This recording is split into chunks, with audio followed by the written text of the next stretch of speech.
isang kulungang bakal ay may taong malungkot umiiyak. Ang tanong niya sa sarili ay kailan magigising na ng liwanag. Malayo ang iniisip at nakakuyong yaring mga palad.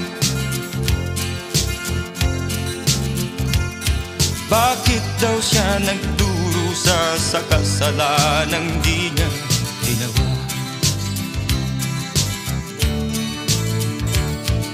Kahapon lamang ay kapiling niya kanyang asawa at anak. Namumuhay nagtahi